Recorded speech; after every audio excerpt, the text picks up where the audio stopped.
সম্মানিত দর্শক, আমন্ত্রণ জানাচ্ছি ইউসিবি টু দ্য পয়েন্টে। আমি তারিকুল ইসলাম মাসুম। যেখান থেকে যুক্ত হয়েছেন শুভেচ্ছা সবাইকে, ভালো আছেন সে প্রত্যাশা রেখে শুরু করছি। আজকের আলোচনার বিষয় ভোট জোটে তোড়জোড়। ভোট জোটে তোড়জোড়। আমাদের সাথে স্টুডিওতে আলোচনার জন্য উপস্থিত আছেন অবসরপ্রাপ্ত ব্রিগেডিয়ার জেনারেল মোহাম্মদ শামীম কামাল, ভূ রাজনীতি এবং নিরাপত্তা বিশ্লেষক, চেয়ারম্যান জনতার দল। আপনাকে স্বাগত জানাচ্ছি। সম্মানিত দর্শক, আমাদের সাথে আরও উপস্থিত আছেন অবসরপ্রাপ্ত কর্নেল এম এ হক, সামরিক এবং রাজনীতি বিশ্লেষক এবং চেয়ারম্যান রাওয়া। আপনাদের দুজনকে স্বাগত জানাচ্ছি। সামরিক ব্যক্তিত্ব পেয়ে সামরিক বিষয়ে আলোচনা হবে। বাংলাদেশের সামরিক সক্ষমতা কি, বা এটা বাড়ানো যায় কিনা বা দরকার কিনা, এ বিষয়ে আলোচনা করব। আমরা যখন কথা বলছি এই মুহূর্তে, আজকে জুলাই মাসের 29 তারিখ, 31 তারিখের মধ্যে দুটি বড় বিষয় সমাধান হবে আশা করি। একটি হলো জাতীয় ঐক্যমত্য কমিশনের সাথে রাজনৈতিক দলগুলোর সাথে আলোচনা হচ্ছে। এই আলোচনার মধ্য দিয়ে জাতীয় সনদ বা জুলাই ঘোষণা আসবে। আরেকটা, যেটা বাংলাদেশের অর্থনীতির জন্য বড় চ্যালেঞ্জ, যুক্তরাষ্ট্র যে ট্যারিফ আরোপ করেছে 35%, সেটি কমানোর জন্য বাংলাদেশের একটি প্রতিনিধি দল যুক্তরাষ্ট্র সফর করছে, আছে, বৈঠক হচ্ছে, বৈঠক হবে এবং 31 তারিখে হয়তো তাদের ফাইনাল ডিসিশন হবে। এই অবস্থায় ভোট জোটের তোড়জোড়ও আছে। একদম গ্রাসরুট থেকে টপ লেভেল পর্যন্ত সবখানেই আলোচনা আছে। ভোট দিতে হবে, ভোট দিতে হবে, ভোট কবে হবে, ভোটের সময় কবে নির্ধারণ হবে। রাজনৈতিক দলগুলোর পক্ষ থেকে বলা হয়েছে, সরকারের পক্ষ থেকেও বলা হয়েছে, আবার বলা হচ্ছে যে এই আগস্টের প্রথম সপ্তাহের মধ্যেই হয়তো মাননীয় প্রধান উপদেষ্টা ভোটের তারিখ ঘোষণা করবেন। ইতিমধ্যে নির্বাচন কমিশন জানিয়েছে 10 আগস্ট খসড়া ভোটার তালিকা প্রণয়ন মানুষের সামনে দেওয়া হবে এবং যাচাই বাছাই শেষে 31 আগস্ট ভোটার তালিকা পূর্ণাঙ্গ করা হবে। তার মানে নির্বাচনের একটা প্রস্তুতি চলছে। শামীম কামাল, আপনাকে দিয়ে শুরু করি। জি, আপনাকে ধন্যবাদ চ্যানেল আইকে এবং আজকের বিজ্ঞ সহ আলোচক এবং চ্যানেল আইয়ের দর্শক শ্রোতৃ মণ্ডলী। আমরা যখন এই আলোচনা করছি তখন কিন্তু মার্কিন মূল্যকে ওয়াশিংটন ডিসিতে বাংলাদেশের বিষয়ে একটা খুব গুরুত্বপূর্ণ মিটিং চলছে। আপনি জানেন যে বাণিজ্য উপদেষ্টার নেতৃত্বে বাংলাদেশের প্রতিনিধি দল চূড়ান্ত আলাপের জন্য গেছে, যেখানে মার্কিন যুক্তরাষ্ট্র ডোনাল্ড ট্রাম্প এবার যে পলিসিটা গ্রহণ করেছেন, এটাকে ম্যাডম্যান পলিসি বলা হয়। আপনার এটা রিচার্ড নিক্সন, মানে এই তো পূর্বে মার্কিন ইতিহাসে আরেকজন যে প্রেসিডেন্ট এই পলিসি নিয়েছিলেন, রিচার্ড নিক্সন। ওই সময় হেনরি কিসিঞ্জার হচ্ছেন সেক্রেটারি অফ দ্য স্টেটস। তখন ভিয়েতনাম যুদ্ধ, তখন কিন্তু ওই হেনরি কিসিঞ্জারকে দিয়েও খুব হম্বিতম্বি করলো যে আপনার করতে হবে, আমি ধ্বংস করে ফেলবো, আমার যা ইচ্ছা তাই করবো, হ্যাঁ, ইত্যাদি ইত্যাদি। সো এবার দেখুন, যেটা ডোনাল্ড ট্রাম্প বলছে, সে তো পাগলা রাজাটাই, তার কিছু তুগলকি ব্যাপার আছেই। এই শতকের তুগলক, মোহাম্মদ বিন তুগলক আমরা বলতে পারি। সো এবার সে যেটা ঘোষণা করেছে যে 1.3 ট্রিলিয়ন ডলারের বাণিজ্য ঘাটতি ইউএসের, এটাকে সে পূরণ করতে চাচ্ছে এবং বাংলাদেশের মতো দেশকে দিয়ে ইউএসএ ক্ষতিগ্রস্ত হচ্ছে, এরকম কথা উল্লেখ করছে। এখন এই বাণিজ্য যুদ্ধের যে খরচ, সেখানে কিন্তু এখন সর্বোচ্চ হচ্ছে বাংলাদেশের প্রতি। যদি 35% ট্যারিফ বাড়ানো হয়, আর যেটা ইনহাউস যেটা আছে এটা 20% অ্যারাউন্ড, এইটা সহ যদি আপনার 35% থাকে, 15% হচ্ছে ইনহাউস, তার সব মিলে প্রায় 50%, মানে বাংলাদেশি একটা পণ্যের মূল্য এখন 150 টাকাতে কিনতে হবে। সো এইটাতে যদি হয়, বাংলাদেশ একটা মারাত্মক হুমকির মুখে পড়বে। বিশেষ করে বাংলাদেশে যে আপনি জানেন যে ইউএসএ আমরা রপ্তানি করি অ্যারাউন্ড প্রায় $6 বিলিয়ন, সরি $8 বিলিয়ন। আর আমরা রপ্তানি, আমাদের এখানে আমদানি হয় প্রায় $2.5 বিলিয়ন। সো এই $6.5 বিলিয়ন একটা ঘাটতি আছে। এইটাকে মেকআপ করার জন্য এখন এই শর্তগুলি দিয়েছে। তো আপনি খেয়াল করে থাকবেন যে বাংলাদেশের প্রতিদ্বন্দ্বী কারা এখন? চীন বাংলাদেশের প্রতিদ্বন্দ্বী, কম্বোডিয়া বাংলাদেশের প্রতিদ্বন্দ্বী, বিশেষ করে ভিয়েতনাম এবং চীন। তাদেরকে আমাদের যে পণ্য রপ্তানি হয় তার 80% কিন্তু হচ্ছে রেডিমেড গার্মেন্টস অ্যান্ড অ্যাপারেলস। হ্যাঁ, এখানে যদি এই ট্যারিফটা থাকে, তাহলে বাংলাদেশের যে রপ্তানি, মানে বাংলাদেশের প্রায় 80%, মানে অনেক বড় বড় গার্মেন্টস কোম্পানি আছে যারা একমাত্র ডেস্টিনেশন ইউএসএ। সো এটা বাংলাদেশের, this is the dust disease for Bangladesh. যদি রেডিমেড গার্মেন্টস আপনি চিন্তা করেন, তাহলে বাংলাদেশের এটা ডাস্ট ডিজিজ। বাংলাদেশের ইকোনমিতে মারাত্মক একটা প্রভাব পড়বে, যেটা আমাদের সামাল দেওয়ার সামর্থ্য নাই। এই জন্যই যখন স্থগিত করে প্রফেসর ইউনূস যখন চিঠি দিলেন 2 দফায়, তারপরে কিন্তু ইউএসএ সময় দিল। ওই চিঠিটার ভাষা ছিল খুব ইন্টারেস্টিং। এখানে 3টা জিনিস কিন্তু ইউএসএ উল্লেখ করেছে বাংলাদেশের ক্ষেত্রে। এটা কিন্তু শুধুমাত্র বাণিজ্য নয়, এখানে সুশাসনের কথা বলা আছে। বাংলাদেশ অন্যান্য দেশের সাথে যে বাণিজ্যিক সম্পর্ক রাখবে, কী সম্পর্ক রাখবে, সেটারও ব্যাপার আছে। এখানে চায়নার সাথে দ্বিপাক্ষিক বাংলাদেশ সম্পর্ক কেমন, তারও কিন্তু একটা ইঙ্গিত আছে। তা সব মিলে বাংলাদেশকে বাধ্য করা হচ্ছে, বা বাংলাদেশ বাধ্য হচ্ছে এই ট্যারিফটা কমানোর জন্য কিছু মানে অপ্রত্যাশিত শর্ত মেনে নেওয়ার জন্য। তার মধ্যে একটা হচ্ছে, আমরা দেখতে পেলাম যে 25টা বোয়িং কেনার সিদ্ধান্ত হয়েছে। 25টা বোয়িং কিনতে আমাদের প্রায় $7 বিলিয়ন লাগবে, এবং আমাদের কিন্তু এখন বোয়িং দরকার 6 থেকে 7টা। বাংলাদেশ বিমান বহরে এখন 21টা যে আছে এয়ারক্রাফট আছে, তার মধ্যে 14টা কিন্তু বোয়িংয়ের। বাংলাদেশের যে পরিকল্পনা 2034 সালের মধ্যে বাংলাদেশ 47টা বিমান কেনার চিন্তাভাবনা করেছিল। কিন্তু এখন ইউএসএর এই শর্তটা না মানলে ইউএসএ কিন্তু এই ট্যারিফটা বাড়িয়ে দিবে, এবং এইটা যদি বাড়িয়ে দেয় এবং পাকিস্তান এবং ভারতের উপর যদি না বাড়ায়, তাহলে কিন্তু বাংলাদেশ এই রেসে ভীষণভাবে হেরে যাবে এবং পরাজিত হবে, এবং এটা কিন্তু ডাস্ট ডিজিজ আমাদের না খেয়ে থাকার মতো অবস্থা কিন্তু চলে যাবে। সো এইটা ইউএসএ খুব ভালো করে জানে। এই জন্য বাধ্য হয়ে এখন বাংলাদেশকে 25টা, শুধু গম না, গম, তারপরে আপনার সয়াবিন, এলএনজি, এগুলো তো আছেই। 25টা বোয়িং কেনা কিন্তু সহজ কোনো কথা নয়। Huge $7 billion deal. তো এই জায়গাটায় আমাদের একটা ছিল, যেমন জসমিয়া এবং আর একটা চুক্তি আছে, সামরিক চুক্তি, যেটা ইউএসএ করতে দীর্ঘদিন ধরে বাংলাদেশের সাথে আগ্রহী, কিন্তু বাংলাদেশ এটা ডিক্লাইন করে গেছে সফর। এইটার মাধ্যমে দেখুন বাংলাদেশের আকাশ প্রতিরক্ষা কিন্তু খুবই দুর্বল, এটা আমার বলতে কোনো দ্বিধা, এটা ইটস নট $1 মিলিয়ন কোশ্চেন বা মানে তথ্য নয়।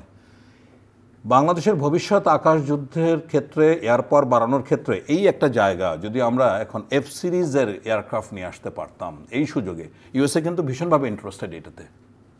এখন দেখুন আমার দরকার হচ্ছে 6 থেকে 7টা বোয়িং, আমি বাধ্য হচ্ছি 25টা কিনতে।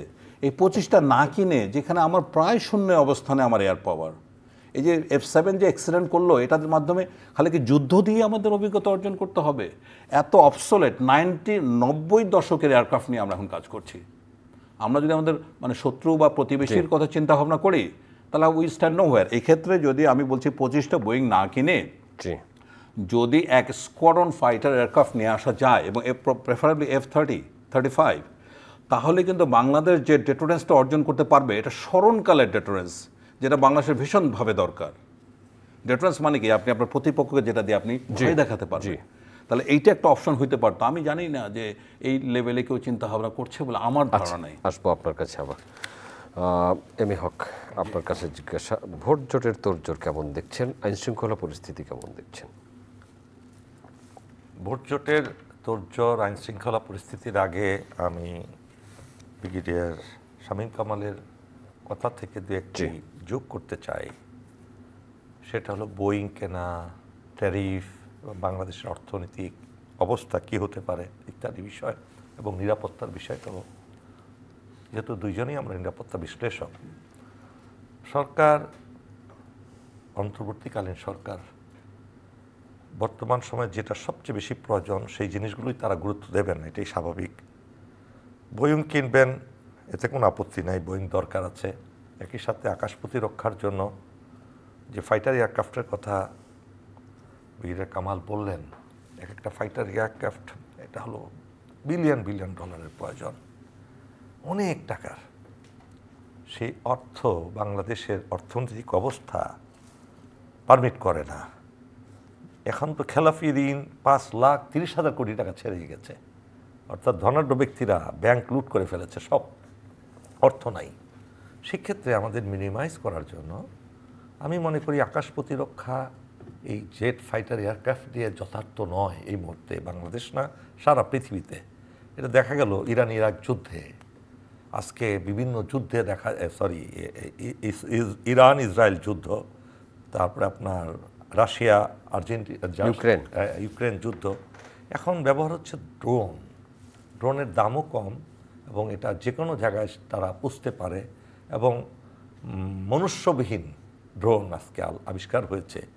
এই প্রতিরক্ষা ব্যবস্থা এটা সংযোজন করতে তেমন টাকার প্রয়োজন নাই ফাইটার এয়ারক্রাফটের চেয়ে। It is better for us in Bangladesh. বাংলাদেশের ভূমিও যেহেতু ছোট এখানে আমরা কিন্তু অত বিলাসবহুল জিনিসের পক্ষে যেতে হলে আমাদের অর্থনীতি পারমিট করে না। এটা গেল একটা দিক। দ্বিতীয় দিকটা হলো বোয়িং কিনবেন, যে বোয়িংগুলো আছে সেগুলোর তো যত্ন নাই বাংলাদেশে। ওই দিন 2টা বোয়িং ফেরত গেল আপনার।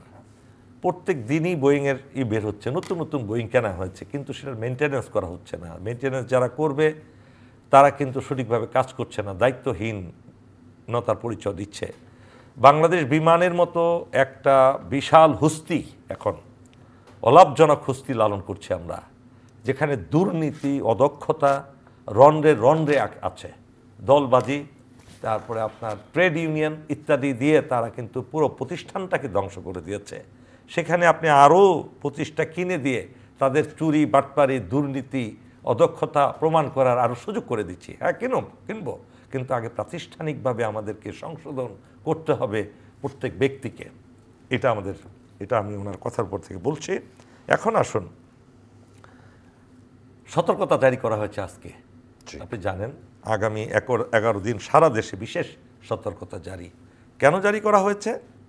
জারি করা হয়েছে দীর্ঘ 16 বছর ফ্যাসিস্ট হাসিনা, তার গুন্ডা বাহিনী, তার চরমপন্থী মৌলবাদী বাহিনীগুলোকে, মৌলবাদী বলতে খালি আপনি ইসলামী মৌলবাদকে মনে করেন না, যারা চুরি, বাটপারি, ডাকাতি, হত্যাকাণ্ডে চরমপন্থা অবলম্বন করে, তারাও সেই চরমপন্থী দুর্নীতি আপনার দুষ্কৃতিকারীদেরকে আজকে বাংলাদেশের প্রতিটা ক্ষেত্রে, প্রতিটা জায়গায়, প্রতিটা প্রতিষ্ঠানে তারা আজ জেগে উঠছে বিভিন্নভাবে। ইভেন আমি যদি বলি পলিটিক্যাল পার্টির নামেও তারা জেগে উঠছে। বিভিন্ন পলিটিক্যাল পার্টি অর্গানাইজ করে তারা নানা নাম দিয়ে তারা কিন্তু সেই ফেসিস্টরা আবার জাগ্রত হওয়ার চেষ্টা করছে। প্রাতিষ্ঠানিকভাবে তারা বিভিন্ন সেক্রেটারিয়েট থেকে শুরু করে বাংলাদেশের সকল প্রতিষ্ঠানে কিন্তু তারা আজকে আবার জাগ্রত আমরা দেখতে পাচ্ছি। এবং এটাকে ডিল করার জন্য তারা যে কোনো জায়গায় যে কোনোভাবে আমাদের অনিষ্টতা মানে দেশের আইন শৃঙ্খলা বিরোধী কাজ করার জন্য প্রস্তুতি নিয়েছে। আমি জানি না পুলিশ কতটুকু সক্ষম। এই মুহূর্তে বাংলাদেশ সরকারের উচিত, অন্তর্বর্তীকালীন সরকারের উচিত এই আইন শৃঙ্খলা পরিস্থিতি রক্ষা করার জন্য আমাদের সেনাবাহিনীকে পরিপূর্ণভাবে কাজে লাগানো। পরিপূর্ণভাবে আমি বলবো এটা যে আপনি আদেশ দিয়ে বসে থাকবেন না। এই সেনাবাহিনীকে আপনাকে কনফিডেন্সে নিতে হবে, সেনাবাহিনীর কমান্ড লেভেলকে আপনাকে কনফিডেন্সে নিতে হবে। Yes, Sarkar on this army, তাদেরকে বিশ্বাস স্থাপন। কি মনে হয় কখনো যে সরকার এই আর্মিকে ওন করছে না? যখন একজন সেনাপ্রধান বলেন আমার কোনো অভিভাবক নাই, এই কথাটা কিন্তু খুব সহজ কথা নয়। এটা কখন বলেছেন? আপনি যদি না শুনে থাকেন আপনার ব্যর্থতা। এটা বলেছে, সবাই জানে, এটা নিয়ে অনেক সমালোচনা হয়েছে। আপনি কি দেখেছেন আজ পর্যন্ত অন্যান্য প্রতিষ্ঠানগুলোকে ডক্টর ইউনূস যেভাবে কনফিডেন্সে নেন? ইভেন একটা কুটির শিল্প, একটা ঘরে যদি একজন মহিলা একটা কুটির শিল্প তৈরি করে সেটা দেখতে উনি চলে যান, এত গুরুত্ব দেন এখানে। কিন্তু বাংলাদেশ সেনাবাহিনীকে কি গুরুত্ব দিয়েছেন আজ পর্যন্ত? আপনি বলুন তো, বাংলাদেশের সেক্রেটারিয়েটে, সকল সেক্রেটারিয়েটটা 3-4টা প্রমোশন নিয়ে তারা আর্থিক সুবিধা নিয়ে সেই 1 মাসের মধ্যে বসে গেছে। পুলিশের যারা প্রমোশন পায় নাই বিগত সময়ে কিংবা দেশের বাইরে ছিল, তারা এসে 4-5টা প্রমোশন নিয়ে উপরে লেভেলে বসে গেছে। হোয়াট অ্যাবাউট সেনাবাহিনী? What about military? আজকে 1 বছর হয়ে গেছে মিলিটারি থেকে যে সমস্ত অফিসারদেরকে বের করে দিয়েছে হাসিনা, নির্মমভাবে, নিষ্ঠুরভাবে যাদেরকে পদচ্যুত করা হয়েছে, যাদেরকে নির্যাতন করা হয়েছে, তাদের ফাইল আজকে 6 মাস ধরে প্রধান উপদেষ্টার অফিসে পড়ে আছে। আপনি বলতেছেন আপনি কোনো উদাহরণ, আর কি উদাহরণ চান আপনি? এর চেয়ে বেশি উদাহরণ কি চান? উনি কি আর্মির কনফিডেন্সে নিয়েছেন? নেন নাই। ডক্টর ইউনূসের সবচেয়ে বড় ব্যর্থতা হলো এই সামরিক বাহিনীকে উনি ভালোবাসেন না, এটার প্রমাণ উনি দিয়েছেন বিভিন্নভাবে। এবং তার পালিত আমলারা আজকে দেশ পরিচালনা করছে, সেই আমলারা তাদের ম্যাক্সিমামই হলো এন্টি মিলিটারি সেন্টিমেন্ট তাদের মধ্যে প্রিভেল করছে। তারা মিলিটারিকে সহ্য করতে পারে না। এবং তারা আসবেন, আমাকে সময় দেন, একটু সময় দেন, দ্বিতীয় স্পেলে দেই, আসেন একটু দেখেন, বলে শেষ করি এটা।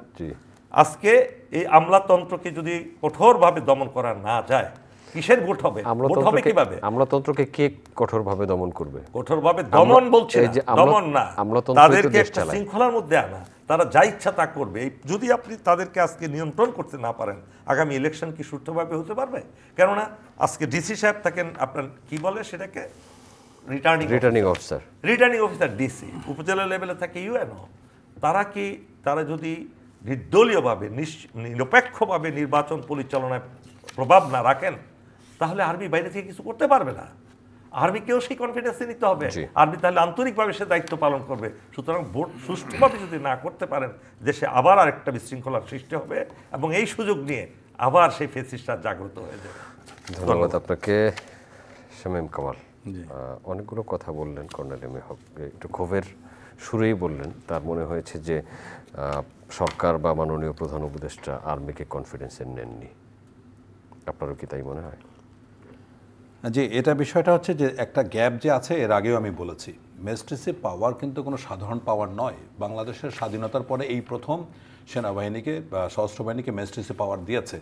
এবং যে ধারাগুলির কথা উল্লেখ করা আছে, এখানে পুলিশ যা করতে পারে সশস্ত্র বাহিনীকে সেই ক্ষমতা দেওয়া আছে। এমনকি প্রকাশ্য গুলি করে সরাসরি হত্যা করারও অনুমতি কিন্তু সেনাবাহিনীকে দেওয়া হয়েছে, কিন্তু কাজ হচ্ছে না। কারণটা কি? একটা গ্যাপ যে আছে এটা আমরা সুস্পষ্ট বুঝতে পারছি। আমি সেনাবাহিনীর একেবারে সর্বোচ্চ পর্যায়ে যোগাযোগ করে আমি একটা হতাশা দেখেছি। হতাশাটা এরকম যে আমরা ধরি, পর মুহূর্তে যদি ছেড়ে দেয় তাহলে তার কোনো লাভ হলো না। দ্বিতীয়ত হলো যে সুতরাং এখানে একটা আস্থার সংকট আছে বলে আমি ধারণা করছি। এখনও যদি সশস্ত্র বাহিনীকে গ্রাসরুট লেভেলে প্রত্যেকটা উপজেলায় যদি একটা করে ডিটাচমেন্ট দিয়ে প্রত্যেকটা কাজ, কোথায় মামলা হচ্ছে, কোথায় চাঁদাবাজি হচ্ছে, কোথায় গণ্ডগোল হচ্ছে, বিচার কি হচ্ছে, মানে কোন পরিবহনে কি হচ্ছে, প্রত্যেকটা জায়গায় যদি খবরদারির মধ্যে নিয়ে আসা যায়, তাহলে 7 দিনের ব্যাপার। আমি আপনাকে গ্যারান্টি দিয়ে বলতে পারি, আমি অনেকবার এই কথা বলেছি, 7 দিনের মধ্যে দেশ আলিফ হয়ে যাবে, যেটা বাংলাদেশ কখনো দেখে নেই। এবং গত 11-12 মাসের সেনাবাহিনীর যে ভূমিকাটা আপনি দেখান, কোন জায়গায় সেনাবাহিনী বিতর্কিত কাজ করেছে। এই ডেপ্লয়মেন্টের মাধ্যমে কিন্তু সবচেয়ে বেশি ক্ষতিগ্রস্ত হচ্ছে সেনাবাহিনী, তাদের ট্রেনিং, তাদের ওয়েলফেয়ার, এবং এখন অনেক সার্ভিং বা অবসরপ্রাপ্তরা বিভিন্ন ধরনের ক্রাইমের সাথে কিন্তু জড়িত হয়ে যাচ্ছেন। তাহলে সেনাবাহিনীর ক্ষতি না? আমরা সেনাবাহিনীকে দোষারোপ করতাম তখন যদি সেনাবাহিনী এখানে ক্ষমতা নিত। তা এই সেনাবাহিনীর প্রধান তো হচ্ছে সর্বপ্রথম বাংলাদেশে নির্বাচনের কথা বলেছেন, কোনো রাজনৈতিক দল বলার আগে কিন্তু উনি বলেছেন। সো পৃথিবীর ইতিহাসে আপনি দেখাতে পারবেন না কোনো সেনাবাহিনী গণতন্ত্র উত্তরণের জন্য এরকম কাজ করেছে। আপনি দ্বিতীয় কোনো বিকল্প দেখাতে পারবেন না, আমি একদম আপনাকে গ্যারান্টি দিয়ে বলতে পারি এটা। তাহলে কথা হচ্ছে যে কেন কাজ হচ্ছে না, এবং দীর্ঘদিন যদি সেনাবাহিনী মাঠে থাকে তাহলে মানুষের ভয়ও তো সেনাবাহিনীর উপর কেটে যাবে। তাহলে সব মিলে একটা গ্যাপ তৈরি হয়েছে, যেটা আমি জানি না কেন এই গ্যাপটা বা কেন এটা ঠিকমতো। তবে যদি সরকার যদি এটা চায় কঠোরভাবে সেনাবাহিনীর এই মানে ম্যাজিস্ট্রেসি পাওয়ারটা প্রয়োগ করতে, তাহলে কিন্তু দেশের সার্বিক উন্নতি হতো। এখন কথা হলো যে আপনি দেখুন, সার্বিকভাবে দেশের পরিস্থিতি কিন্তু সংকট ক্রমান্বয়ে ঘনীভূত হচ্ছে। ইতিমধ্যে আমরা প্রফেসর ইউনূসের মুখে সেই হতাশার কণ্ঠ মানে কথা শুনতে পাচ্ছি যে উনি ছেড়ে দেবেন, চলে যাবেন, বারবার পদত্যাগ করতে চাচ্ছেন। দেখুন, এটা বাংলাদেশের কালচার। আপনার মনে আছে যে বিচারপতি শাহাবুদ্দিন আহমেদ 90-এর এরশাদ পতনের পরে যে পার্লামেন্টে সেখানে খুব আক্ষেপ নিয়ে বলেছিলেন প্রায় বাষ্পরুদ্ধ কণ্ঠে যে কেউ আমাকে সহযোগিতা করেনি। প্রফেসর ইউনূস একই কথা বলছেন। এখানে দেখুন, বাংলাদেশে আজকে আইন, বিচার, শাসন প্রত্যেকটা কাঠামো ভেঙে পড়েছে। সবচেয়ে নির্যাতিত, সবচেয়ে নিপীড়িত হচ্ছে এখন সাধারণ মানুষ, জনগণ, এবং রাষ্ট্র এখানে কিছুই করতে পারছে না। কিছুদিন আগে আপনার সিআরপিসি 173 একটা নতুন আইন করলো।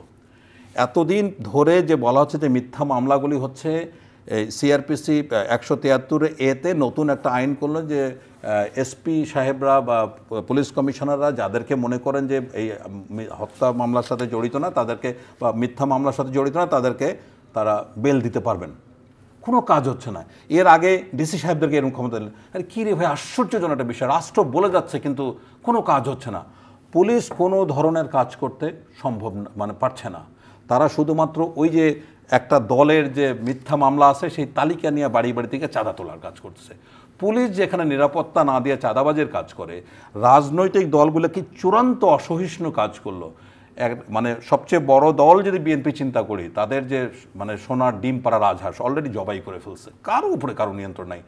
একেবারে গ্রাসরুট লেভেলে যে হারে চাঁদাবাজি চলছে, যেভাবে নির্মম কর্মকাণ্ড হচ্ছে, এবং এখানে শুধুমাত্র বিএনপির দোষ দিচ্ছে না, এই যে যারা মানে ছাত্ররা, যারা আন্দোলনের বড় স্টেক হোল্ডার ছিল, তারা কি আপনার ডিসপ্লে করলো সেটাও খুব ভয়ানক। এমনকি আজকে নাটোরে একটা ঘটনা দেখছি যেখানে জামাতে ইসলামের লোকজনও জড়িত।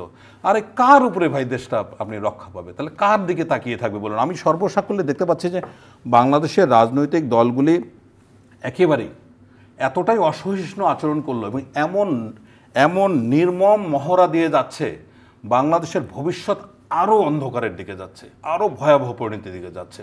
সুতরাং আমি মনে করি যে এদেশ থেকে কল্যাণ, কারণ কি এটা তো আসলে বিপ্লব হচ্ছে নামকা বাস্তে।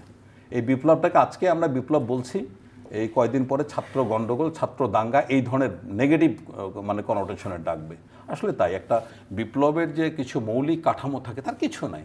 এখন যে মুহূর্তে বিপ্লব সম্পন্ন হয়েছে, এখন ভাই এক আওয়ামী কুইনাইন খাওয়ায় আর কতদিন চলবেন?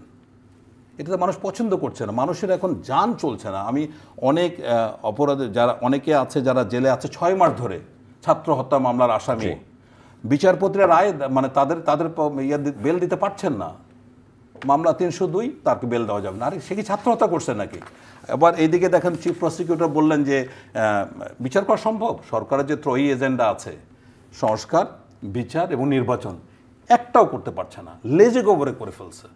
তাহলে এখন আপনার মানুষ যাবেটা কোথায়? সবচেয়ে বেশি ক্ষতিগ্রস্ত বা বিপদে আছে এখন সাধারণ নিরীহ মানুষ। আসবো আপনার কাছে এম এ হক, সাধারণ মানুষের বিপদটা কি? সাধারণ মানুষের বিপদ তো চিরদিনই ছিল। এটা তো হলো এরকম যে রাজার হস্ত করে সমস্ত কাঙ্গালের ধন চুরি, তাই না? বাংলাদেশের এই সাধারণ মানুষের কথা বলা কেউ নাই। বাংলাদেশের আমি যদি বলি এখনো পর্যন্ত 70% মানুষ হলো একদম নিম্নবিত্ত। আপনি বলবেন পরিসংখ্যান পেলেন কোথায়? আপনার পরিসংখ্যানের দরকার নেই, আপনি গ্রামেগঞ্জে ঘুরে দেখেন, ঢাকা শহরে ঘুরে দেখেন, এটার পরিসংখ্যান পাবেন।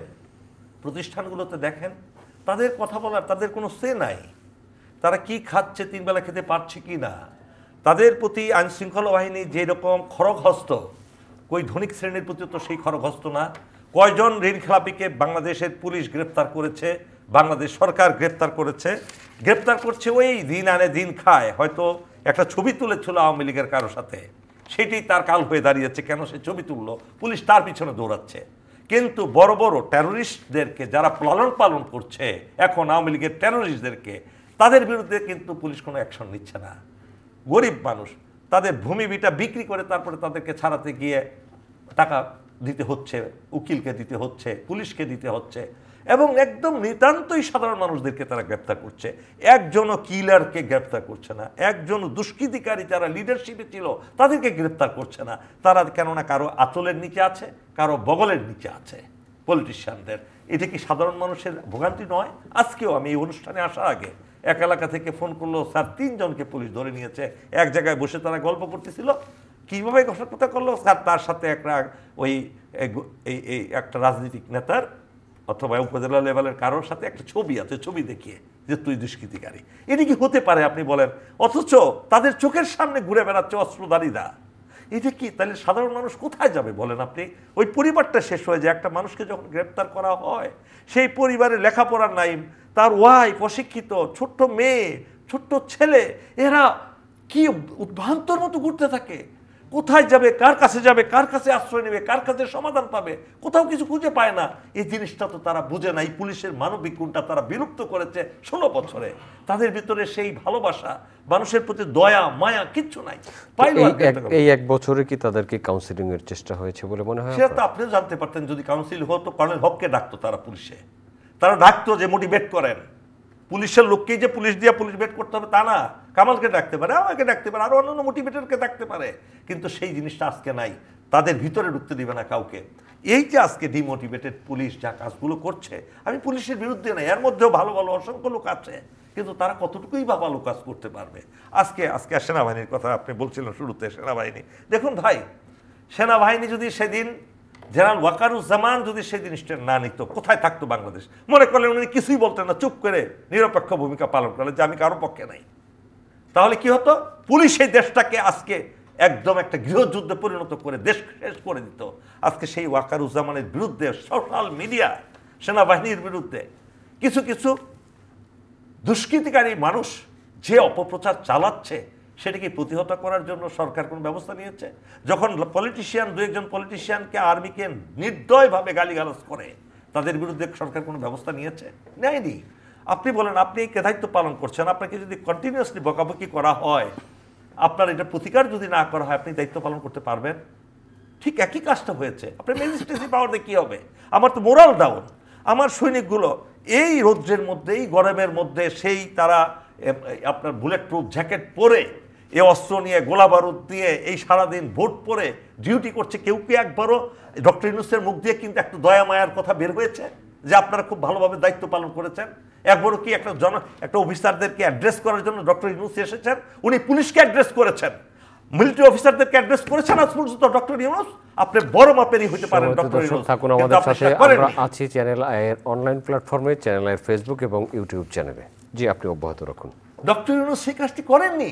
ডক্টর ইউনূস জানেন না একটা রাষ্ট্র পরিচালনা কিভাবে করতে হয়। আমার বয়স হয়েছে, আমার বলার অধিকার আছে। আজকে সকল জায়গায় উনি বক্তৃতা দিয়ে বেড়ান, সকলকে নিয়ে ওই চিন্মৈত্রী সম্মেলন কক্ষে গিয়ে বক্তৃতা দেন। মিলিটারিকে কি উনি অফিসারদের দিয়ে একসাথে, আমাদের রিটায়ার্ড কমিউনিটিকে একসাথে, আমরা তো একটা শক্তি, উনি কি বলেছেন চলেন আপনারা 10-12 হাজার মিলিটারি অফিসার আছেন, আপনাদের সাথে আমি কথা বলবো, মত বিনিময় করব? আমাদেরও তো একটা সে আছে কান্ট্রিতে। আবার তো দৌড়ে গিয়ে ওই উত্তর পাড়ায় গিয়ে আপনার হাজির হন, বিপদে পড়লে তো ওই উত্তর পাড়াই যান। আপনাদের কোনো অবস্থা তখন আপনারা আর কোনো বিষয় না পান না। একটু ছোট্ট জিজ্ঞাসা, উত্তর পাড়া কেন? উত্তরপাড়া আপনারা বলেছেন। উত্তর পাড়া বলতে কি বুঝি? উত্তরপাড়া ঢাকার উত্তরে সেনানিবাস অবস্থিত, এইটারে বলে উত্তরপাড়া। যখন উত্তরা ছিল না, উত্তরার আগে এটা উত্তর ছিল, ঢাকার সর্ব উত্তরে। এবং এইখানে 1948 সালে এটা এই জাস্ট উত্তর দিকে বাংলাদেশ সেনাবাহিনীর জন্ম হয়েছিল 1948 সালের 15ই ফেব্রুয়ারি। সেই 15ই ফেব্রুয়ারি জন্ম না হলে এখানে ব্রিগেডিয়ার শামীম কামালও থাকতেন না, আমিও কর্নেল হক এখানে থাকতাম না, এবং 1971 সালে দেশও স্বাধীন হতো না। এই ডক্টর ইউনূস কি একবারও সেনাবাহিনীর যে অবদান এটা স্বীকার করেছেন উনি কোন বক্তৃতায়? ডক্টর ইউনূস কি একবারও স্বীকার করেছেন যে 5 তারিখে এই সেনাবাহিনী যদি ভূমিকা না রাখতো আজকে দেশের অবস্থা আর কি হতো? উনি কি একবারও মুখ দিয়ে বলেছেন উনি কথা? বলেন নাই। কেন বলেন নাই? আজকে পুরো প্রশাসনটা চালাচ্ছে মামলার, হয়তো আমার উপর খেপে যান, আমার কথাগুলো শুনে আপনারা নানাভাবে আপনারা হয়তো বিভ্রান্ত হন। আমি কিন্তু আপনাদের বিরুদ্ধে না, আপনারা তো দেশ চালাবেন ঠিক আছে, কিন্তু দেশটা ভালোবাসা দিয়ে চালান, নিরপেক্ষভাবে চালান। আমরা তো আপনারা প্রধানমন্ত্রীর উপদেষ্টা কিংবা প্রধান উপদেষ্টার অফিসে বসে আছেন 4টা প্রমোশন নিয়ে, সমস্ত ফ্যাসিলিটি নিয়ে। আপনারা কেন আপনাদের মাধ্যমেই তো ফাইলগুলো চলাচল হয়, আপনারা কেন আর্মি টাটকা রাখলেন, মিলিটারি টাটকা রাখলেন? তার মানে কি আপনার ভিতরে চরম একটা বিদ্বেষ আছে আর্মির প্রতি। এই বিদ্বেষটা যতক্ষণ পর্যন্ত না দৌড়াবে, আপনি যে কাজ করছে সেই কাজের জন্য আপনি তাকে যদি সাবাসী না দেন ভালো কাজের জন্য, কোনোদিন আপনি একটা ছাত্র, ভালো ছাত্র, ব্রিলিয়েন্ট স্টুডেন্ট, ক্লাসে ফার্স্ট বয়, আপনি কি তাকে যদি গায়ে হাত বুলিয়ে শিক্ষক তাকে অনুপ্রাণিত না করে, তাহলে কি সেই ভালো থাকতে পারবে? থাকতে পারবে না। তো প্রত্যেকটা কাজেরই আমার মনে হয় সেই অনুপ্রাণিত করা উচিত, এবং দেশকে রক্ষা করার জন্য, দেশকে, বাংলাদেশের মতো দেশকে রক্ষা করার জন্য প্রত্যেকটা সরকারকেই সেনাবাহিনীকে শক্তিশালী রূপে গড়ে তোলার জন্য, সেনাবাহিনীকে একটা আদর্শিক সেনাবাহিনী হিসেবে গড়ে তোলার জন্য, এবং সেনাবাহিনীর বিরুদ্ধে যাতে কটূক্তি করতে না পারে। সেনাবাহিনী তো নিজে আদালতে যেতে পারে না, যাবে?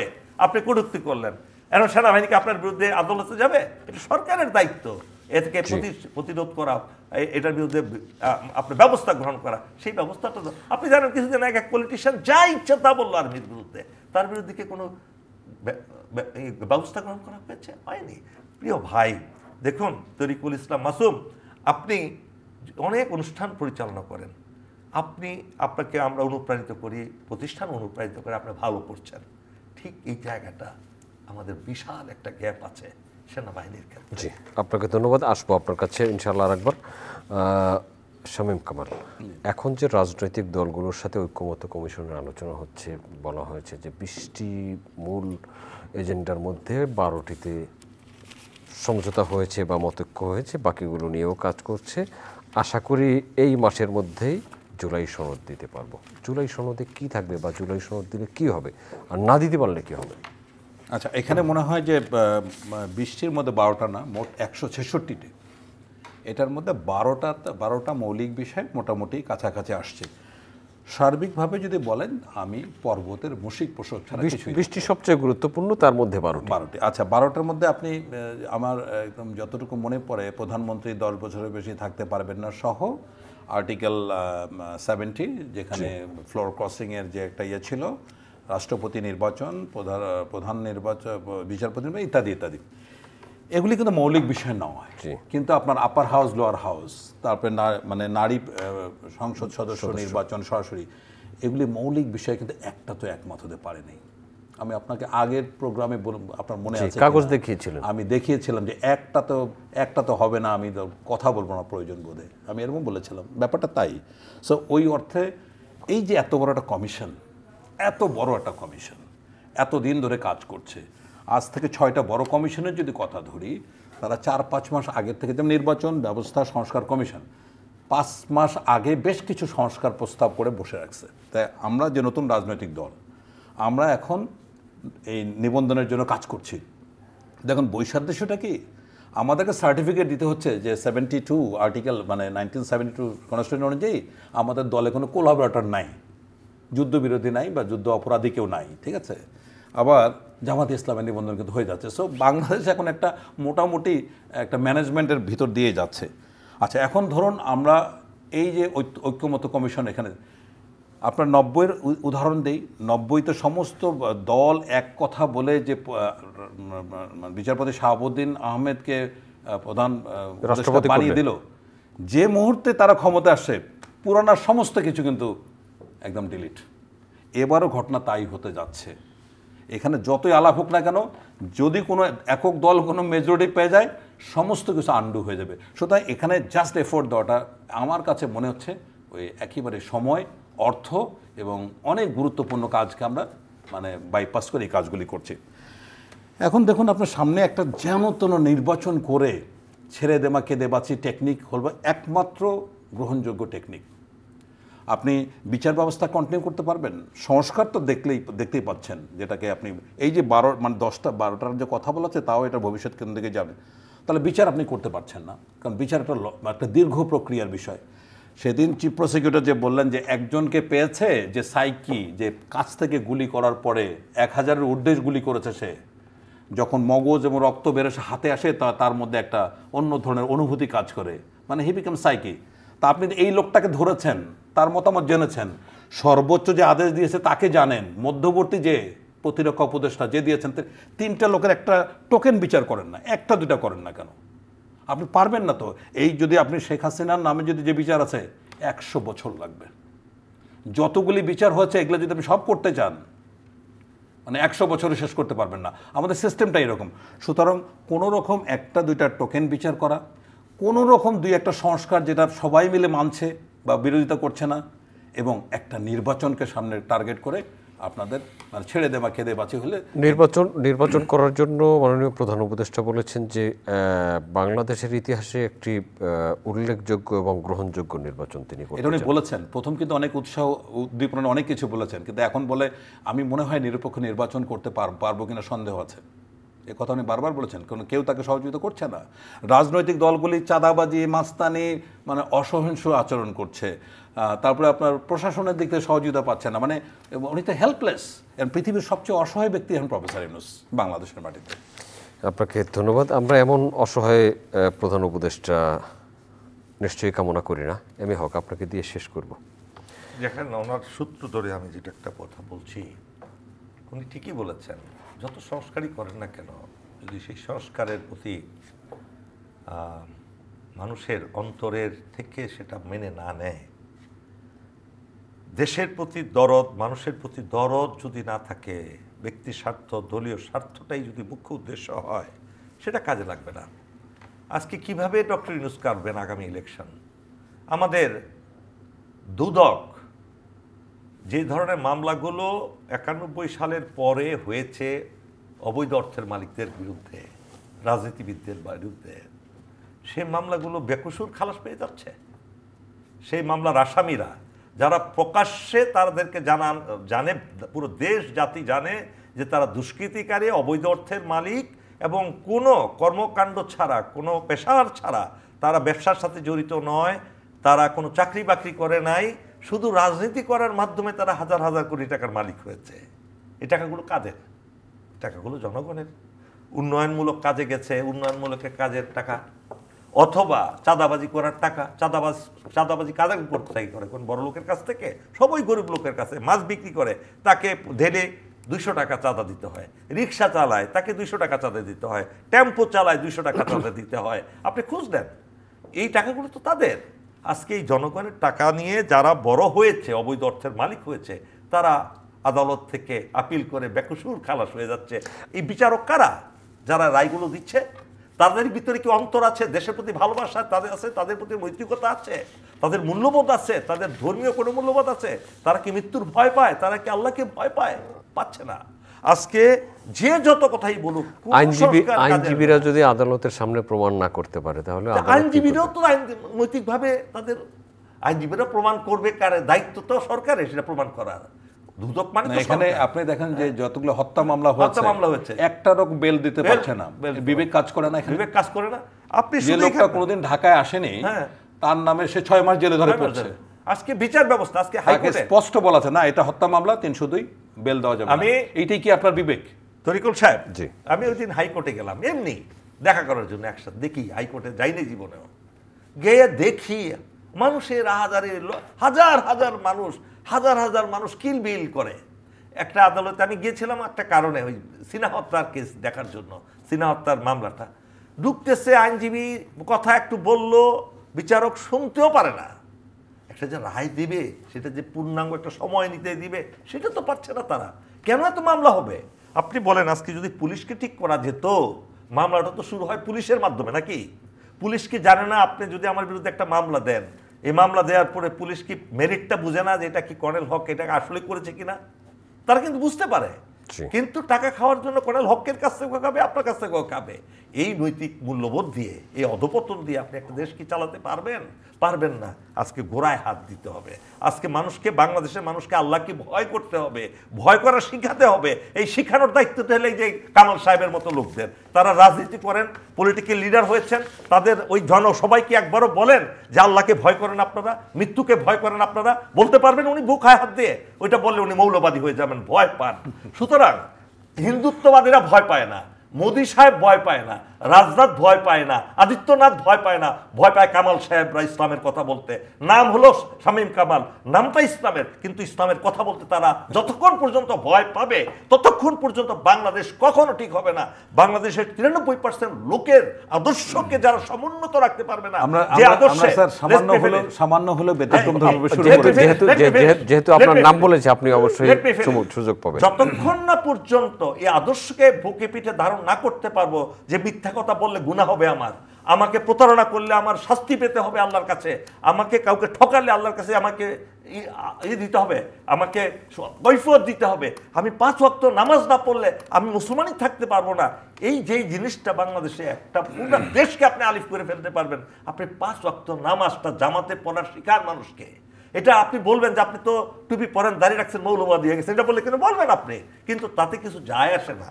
আপনি মানুষকে যে ধর্মের অনুসারী, সেই ধর্মটাকে যদি সে সঠিকভাবে অনুসরণ করতে পারে তাহলে সে দেশ শান্তির দেশ। ধন্যবাদ আপনাকে শামীম কামাল। আপনার নাম যেহেতু এসছে, রাজনীতি করেন, আপনারা এই কথাগুলো বলেন কি? আমি ওনাকে মিন করি না, আমি ওনাকে মিন করি নাই, আমি বলছি আমরা বুঝতে পেরেছি। সেই বিষয়ে আপনাকে অবশ্যই একটু সময় দিতে হবে। জি, আমি আমার অনেক পাবলিক মিটিংয়ে আমি প্রথম কথা বলেছি, আমি আল্লাহর সন্তুষ্টি নিয়ে কাজ করি, এটা আপনি প্রমাণ করতে পারেন। এবং আমরা একমাত্র দল বাংলাদেশে বলেছি এখানে সৎ, শিক্ষিত, দেশপ্রেমিক লোক ছাড়া কোনো লোকের নেতৃত্ব আমরা দেবো না। এখানে কোনো চোর, বদমাশ, অর্থ পাচারকারী, দল ডিগবাজি দল কোনো, গত 4 মাস হলো আমাদের দলের একটা কোনো অবজারভেশন এ পর্যন্ত কেউ দিতে পারেনি। এটি হচ্ছে আমাদের দলের নৈতিক অবস্থান। এবং আমি চ্যালেঞ্জ করে বলতে পারি, এ পর্যন্ত আমরা যে কাজ করি, আমরা 2টা কাজ করেছি। জাতীয় নিরাপত্তা এবং মৌলিক সামরিক প্রশিক্ষণের উপরে আমরা একটা সেমিনার করেছি। দ্বিতীয় হলো গাজায় আমরা রুটি বিতরণ করেছি। গাজা থেকে, প্যালেস্টাইন থেকে 1000 এতিম বাচ্চা বাংলাদেশে আমরা নিয়ে আসতেছে আমাদের দলের মাধ্যমে। সো আমরা এই ব্যতিক্রম ধর্মের কাছে আমাদের একটা কাজ যদি কোনো দুর্ভোগের কারণ হয়, আমরা তৎক্ষণাৎ সেই কাজটা বন্ধ করে দেব। সুতরাং আমরা অত্যন্ত ব্যতিক্রম ধর্মীভাবে আগাচ্ছি এবং এ পর্যন্ত আমাদের দলে যারা যোগদান করেছে কারো একটা সামান্যতম সমালোচনা এ পর্যন্ত বের করতে পারেনি। আমার দলের বাজেট জানেন, এ পর্যন্ত -24 লক্ষ টাকা আমরা ধার কর্য করে দল চালাচ্ছি। আমি আপনাকে আমি একদম হল অফ করে বলছি, এইটা আমার দলের অবস্থান। যদি কেউ প্রমাণ করতে পারে কেউ আমাকে 10 টাকা দিয়ে সহযোগিতা করেনি, আমি চ্যালেঞ্জ করে বলতে পারি বাংলাদেশের ইতিহাসে এরকম কোনো রাজনৈতিক দল কখনো করতে পারে। অবসরপ্রাপ্ত ব্রিগেডিয়ার জেনারেল মোহাম্মদ শামীম কামাল, অবসরপ্রাপ্ত কর্নেল এম এ হক, আপনাদের সাথে কথা বলে ভালো লাগলো।